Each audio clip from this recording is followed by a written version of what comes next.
ماہ رمضان اور روزے سے متعلق امور کا ذکر کرتے ہوئے اللہ سبحانہ تعالیٰ فرماتے ہیں وَإِذَا سَأَلَكَ عِبَادِي عَنِّي فَإِنِّي قَرِيبٌ أُجِيبُ دَعْوَةَ الدَّاعِ إِذَا دَعَانِ فَلْيَسْتَجِيبُوا لِي وَلْيُؤْمِنُوا بِي لَعَلَّهُمْ يَرْشُدُونَ۔ اور جب میرے بندے میرے بارے میں آپ سے پوچھیں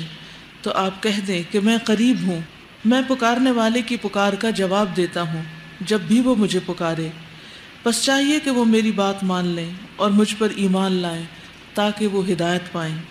تو اس سے کیا پتہ چلتا ہے کہ اللہ سبحانہ وتعالیٰ قریب ہے،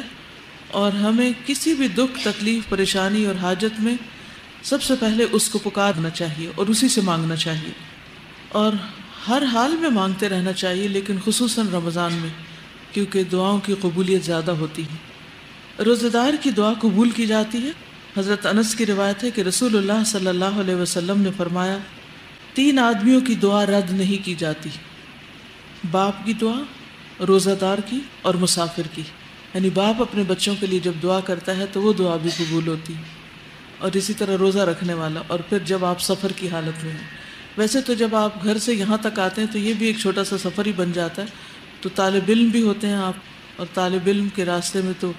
فرشتے پر بچھاتے ہیں، تو اس لیے اس موقع کو بھی نہ گنوایا کریں، اس میں بھی آپ راستے میں آتے ہوئے دعائیں ضرور کیا کریں، کیونکہ یکسوئی کا موقع بھی ہوتا ہے۔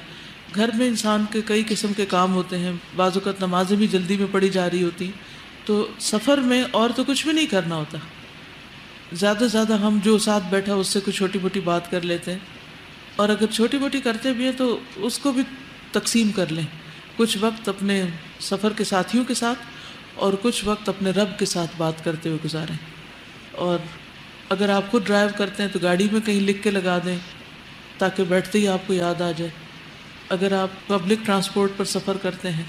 تو آپ دیکھ لیں آپ کے ہاتھ میں بیگ ہوتا ہے، یہ کیا چیز ہوتی ہے جس کے ساتھ آپ کو ریمائنڈر، صرف دعا کا لفظ لکھ کے ریمائنڈر ڈال دیں۔ کی چین ہوتا ہے نا، کی چین کے اندر ایک چھوٹا سا ٹیگ اس طرح کا ڈال کے اور اس کی چین کو اپنے بیگ کے ساتھ لگا لیں،